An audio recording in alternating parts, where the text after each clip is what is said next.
Bugonia, directed by Yorgos Lanthimos. He's famous for Pretty Things, The Lobster, Killing of the Sacred Deer. He definitely's got a flair, a flavor, Yeah. offbeat to the norm, I'll say here. But funny story about this movie, Christopher. I got invited to a screening in my area where if you come to the screening and shave your head, you can see the movie for free. You can wear the white face too? Is that politically correct? I don't see why it was not. I mean, nobody's getting offended by a white face. Anyway, the story of this here movie, we're going to talk about it a little bit. No spoilers here, and I give our ratings. Without spoiling, you got two conspiracy theorists, Jesse Plemons and his cousin. They kidnap Emily Stone, thinking she's an alien from outer space, and their plans to negotiate Earth's survival from their species becomes a what's going on kind of movie, you know? Mm-hmm. It's kind of like a modern-day Twilight Zone movie, I'd say. You know, it's got Sure. some weirdness in it, but what did you think of it, buddy? What's your rating?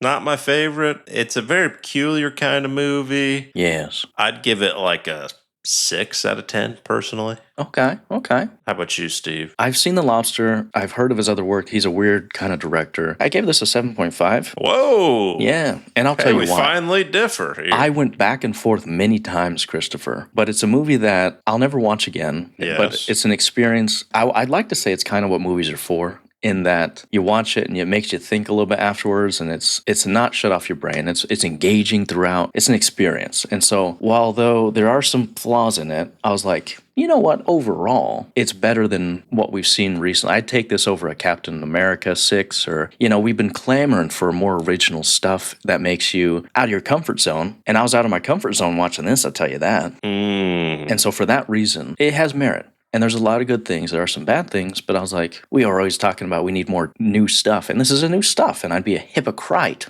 to be like, this isn't, you know. Because I've seen a lot of people who are like, oh, this is a 0 star. What is this nonsense? But if we can pick over it, there's some good stuff in there. But you want to go into some spoilers here? Yes. All right, so let's go through the plot a little bit. So you got Jesse and his Plemons. Yes. Both of them. And his cousin, who is played by Aiden Delbus. I've never seen him in this before, but Jesse Plemons, he's a conspiracy theorist, and his cousin is a slower man. He's not all there. I actually used to work with a couple of guys who were just on that same plane, if you know what I mean, a few jobs ago. So I know exactly what it's like working with one of them. So they have gotten into their heads that Emily Stone is this alien, that they need to kidnap her and shave her head because that's how she communicates with her kind. They do experiments on her, and they want to go up to the ship with her to negotiate that, hey, Earth is worth saving and all this stuff. And the whole crux of the movie is this guy insane or is she an actual alien? And spoiler alert, Christopher, you want to give it away? Yeah. She is indeed an alien, and not just any alien. She is the empress of the whole shebang. She's the queen bee, if you will, who's leading this whole charge. And so she has come down, infiltrated Earth, become one of our own. And you find out Jesse was right the whole time. You know, they have to get to the ship before the lunar eclipse because that's when aliens will destroy Earth, and that takes place over like a 4 or 5 days. And you come to find out that there's reasons why, as an audience member, you go back and forth of whether or not she's an alien, because Emily Stone is part of a pharmaceutical company or some sort of drug company where they're doing experiments on these patients, and Jesse Plemons' mom was one of these patients. Put her in a coma. Jesse is not happy. So through the movie, you see those flashbacks, and you're like, oh, he's clearly mad at this company because they've done this to his mom. It gives you enough evidence to believe that that's the reason. But then slowly, by a little bit, you're like, well, wait a minute, why is she acting in this manner? And then you find out that she is indeed what he believes, and he's right. But I want to ask you, Christopher, when did you know that she was an alien? I'm thinking, like, are they going to make it so this is how it's going to go? No, that would just kind of be dumb. Why would they do that? And then they did it. So I'd say, like, when she's getting out of the ambulance, like, pretty late, when she's like, is he dead? And then she pulls it off, and then she starts running to her closet room. I don't want to be that guy, but I pinged it out pretty early on because they do something clever where each new day it expands and shows from space Earth. And in this world, Earth is flat. What do you mean in this world? In this movie. What do you mean in this movie? In Bugonia. Oh. I get what you're doing here, you little snugger. What do you mean by? Little son of a gun, I tell you what.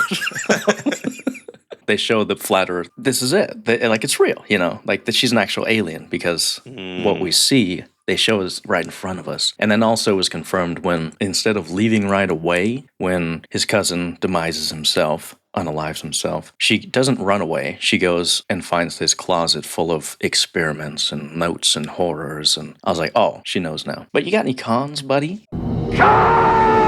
When she goes and looks, was the door locked? Could she not just leave? No, she could. Yeah, she could just have just left, but instead Why didn't she just leave? Because she was like she's safe. Like she knows. Like he's not gonna. I'm floundering here, buddy. I just don't know the answer.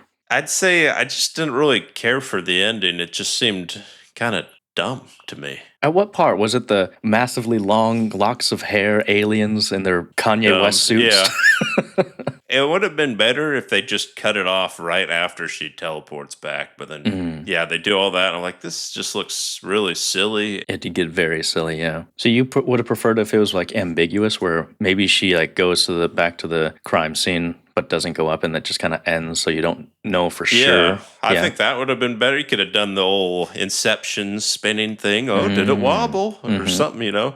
Or Shutter Island. I feel like that would have been better than just like, oh, this is an alien, let's kill the Earth, and then it just shows like 5 minutes of people dead. Yeah. It just didn't feel that satiating, that satisfying to me. I get that, yeah. And I will give you that. It might have been a little bit too long. There may have been a few scenes stretched too long where it's like, is she an alien? Is she not an alien? You do that a few times too many. Not to dismiss the fact of the acting. The acting was great.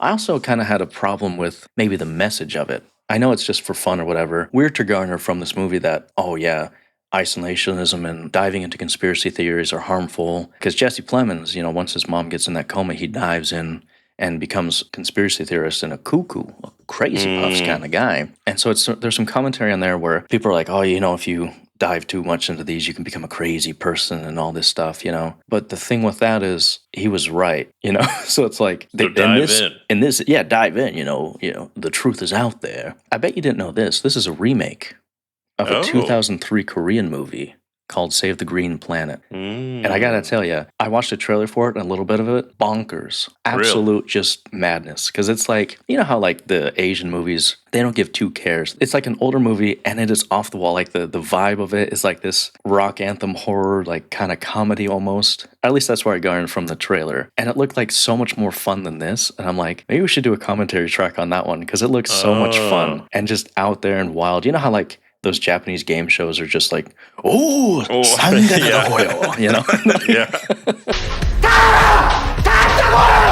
Like, it just looked like so much more fun than this. So maybe we should do that. That'd be fun. But you want to jump some pros then? Yeah, sure. I thought Emma Stone was good. Oh, yeah. Obviously, Plemons, my boy. Meth Damon. Plays a creep. He plays a typical creep. I think my favorite parts are when first introduces, they get all dressed up in his suits and he's trying to be all like classy and cordial and all that. And sorry, I didn't know we were dealing with the Empress here. And that's the main reason we watched this, because we love some J. Plems and Emily Stones, and performances were great. Like there's some scenes where they're just bouncing off each other, and it's quite enjoyable to watch because now that we know, she's playing 4D chess. And if you go back and watch it, you're like, oh, that's that, Well, now that I think of it, Stavros is in this for no reason. And there's a moment when he was like, hey man, I used to be your babysitter. Sorry for, whatever. Molesting you as a kid. Didn't want to say it like that, but sure. Oh, that's what it basically, I thought that part,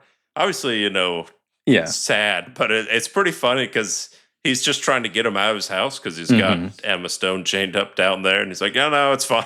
Come on. That was kind of funny. This is so visually fun to look at. Modern movies, if you take any modern day movie, it's such a boring thing to watch the characters just coverage A, coverage B, back and forth, With this, it's shot so well, Christopher. They use such good lighting and like lenses. When you see Emma come out of it and she's like touching her hair and everything in the trailer shot, that whole sequence, the dialogue, it's so fun to look at because it's shot in such a way. The blocking is so much more creative than normal, and the shots are so pretty to look at. That's what I appreciate about a movie. It's when you can make something that it could be boring, but use the right lenses, lighting, techniques, and everything. I'm like, it puts you in such a mood, buddy, where the lenses create an isolationist feeling because you know the background is blurry, but you have singular focus on a subject. So things like that where you don't really think about it until you go, oh well, why did I feel that way in this moment? It's because of this. I like that, buddy. There's some visual storytelling that goes unnoticed, but I really like that. And I'm already boring you, I could tell you, but I had to get it out of the way because I like that. Get it out of there. Yeah, I had to like. It was shot in such a way. And she's pinned in such a way. Comment below if you know that reference. It's nothing I'll watch ever again, but I had a ride, and it was kind of enjoyable, you know, and it's fine. I don't think you need to go out in the theater and watch it, but if you do like kind of like Black Mirror-esque, Twilight Zone, modern day, I'd say it's kind of like that, so. Sure, yeah. Thanks for watching these highlights of our episode of the Stale Popcorn Podcast. If you want to listen to the full episode, check out the links in the description. Please like, share, and subscribe, and if you do that with your favorite YouTuber, I'm sure they would appreciate it too. Thanks, and have a great day.